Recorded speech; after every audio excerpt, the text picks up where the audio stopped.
와, 이런 게 또 올라왔네. 아, 이거 위험한데. 약간 낚는 것 같은데 이거. 이 영상만 보시면 아, 이 절세 전략 괜찮은 건가? 라고 헷갈렸던 부분 싹 정리될 겁니다.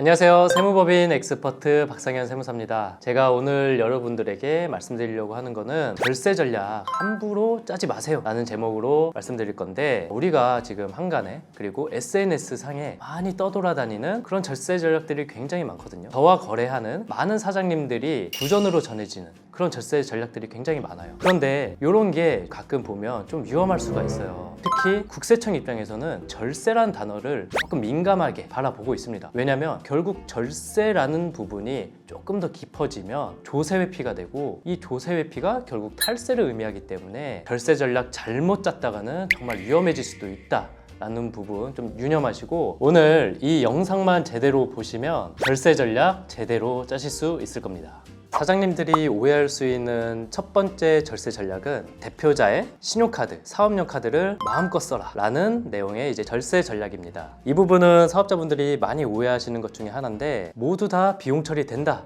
라는 식으로 얘기들을 많이 하세요. 사실 그 뜻은 당연히 사업 관련성 있는 비용에 대해서만 일 건데, 처음 사업을 하시는 분들 입장에서는 이런 내용을 들었을 때 아, 그러면 무조건 대표자 명의의 카드를 많이 쓰면 이거 다 비용 처리되는구나 라고 오해할 수 있는 겁니다. 사업 관련된 비용을 썼을 경우에만 이제 비용 처리가 된다 라는 점을 유념하시기 바라겠습니다. 두 번째는 많은 SNS 상에서 떠돌아다니는 그런 혹하는 그런 전략이에요. 가족 인건비를 사업장으로 등록을 해서 인건비 처리해라 라는 내용이거든요. 이거는 저 같아도 조금 혹할 수 있을 것 같아요. 결국은 실제로 일을 하지 않는 가족에 대해서 인건비로 이렇게 처리하게 되면 실제로 나중에 세무서나 과세관청에서 연락 오는 경우가 있어요. 진짜로 일했냐? 이거 증명해라. 실제 만약에 가족이 일을 했다? 그러면 증명할 수 있습니다. 실제 일했던 여러 가지 기록들이 있을 거기 때문에 증명할 수 있지만, 실제 일을 하지 않은 가족이라고 하면 이거 거의 증명하기 어렵거든요. 추후에 이 인건비가 허위의 인건비였다 라고 하면 당연히 그 인건비를 줄이면서 소득세를 적게 낸 부분에 대해서 과소신고했던 거기 때문에 그 본세는 물론이고 가산세까지 더 나올 수 있다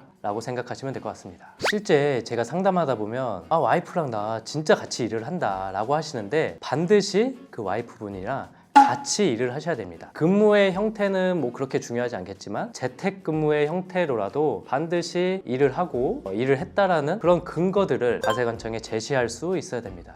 사장님들이 그런 말씀 꼭 하시거든요. 아, 이거 종합소득세 신고할 때 또는 법인세 신고할 때 청첩장, 부고장 이런 거 막 갖다 주시면서 이거 좀 비용으로 최대한 좀 반영해 주세요 라고 말씀들도 하시고, 그리고 각종 이제 SNS 상에서도 무조건 청첩장이나 부고장 이렇게 캡처해서 세무사 사무실에 투척해라, 그러면 한 건당 20만 원까지 비용 처리된다, 이렇게 다들 얘기하시더라고요. 근데 이것도 정말 주의하셔야 돼요. 결국은 청첩장이나 부고장도 우리가 비용으로 처리할 수 있는 부분은 우리가 사업과 관련해서 고객이나 업체들의 경조사에 참석했을 때 들어가는 비용에 대한 비용 처리인 거지, 내 친구, 내 가족, 내 친척들 경조사 참석해가지고 그 청첩장이나 부고장 찍어서 보낸다고 무조건 20만 원 비용 처리되는 거 아닙니다. 요건 이제 저희 고객 사례인데요. 아, 그분이 정말 인맥이 엄청났던 것 같아요. 한 청첩장을 한 200장 정도 가져오신 거예요.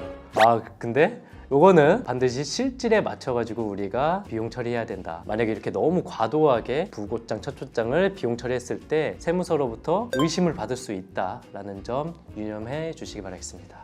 요거는 제가 최근에 본 거예요. 중고거래 많이 하시잖아요. 그런데 어떤 분이 이제 글을 올렸어요. 이거 놓치고 있는 사업자분들 많다라고 하면서 당근에서 구입한 그런 영수증들을 캡처해가지고 세무사 사무실에 보내면 이거 다 비용 처리할 수 있다라는 내용이었거든요. 그런데 이것도 정말 유념하셔야 돼요. 당근은 우리가 현금 거래를 하잖아요. 결국은 거래 상대방이 세법상 인정되는 적격증빙, 그러니까 세금 계산서나 현금 영수증, 카드 영수증 이런 것들을 발급해 줄 수 없거든요. 그렇기 때문에 이것들은 만약에 우리가 너무 과도하게 비용 처리하게 되면 세무서로부터 이 부분에 대한 소명이나 해명이 나올 수도 있고, 기본적으로 우리가 당근에 구입하는 물건들이 보통 뭐죠? 집에서 쓰는 여러 가지 가사용과 관련된 물품이거든요.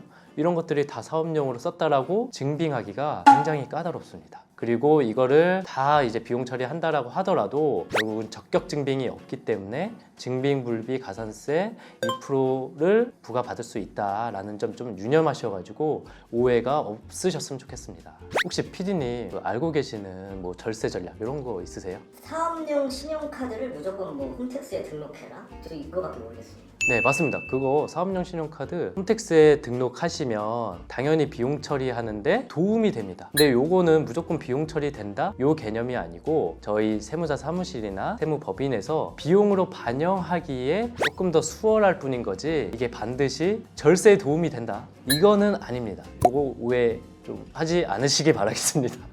이 절세 전략에서 가장 중요한 포인트 두 가지만 말씀드리겠습니다. 첫 번째는 실질입니다. 제가 앞에서 계속 말씀드렸거든요.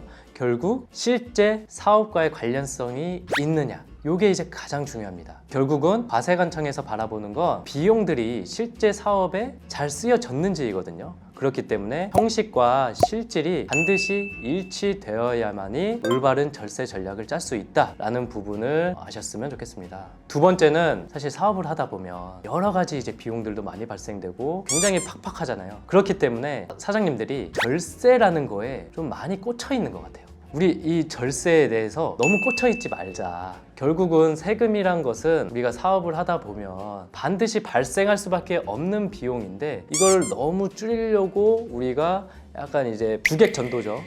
주객전도가 되어서 절세를 위한 사업이 되는 경우들이 있더라고요. 그게 아니고 결국은 우리가 사업과 관련된 비용을 줄이기 위한 관리 목적으로 세금을 세무사님들과 잘 협의해가지고 정말 리스크를 최소화하는 방향으로 해서 절세를 해야지만 우리가 올바른 절세 전략이 될 수 있고 우리 사장님들이 오랫동안 장기적으로 안정적으로 마음 편안하게 사업할 수 있는 그런 방법이지 않을까 생각합니다. 제가 지금까지 우리가 오해할 수 있는 절세 전략과 어떻게 하면 올바른 절세 전략을 짤 수 있는지 말씀드렸는데 조금 더 궁금하고 좀 더 자세한 절세 전략을 원하시는 분들은 저한테 또 연락 주시면 제가 정말 성심성의껏 마음 편안하게 절세할 수 있는 방법들을 잘 코칭해 드리도록 하겠습니다. 지금까지 영상 끝까지 시청해 주셔서 감사하고요. 이 영상이 좋았다면 구독과 좋아요 부탁드리겠습니다. 감사합니다.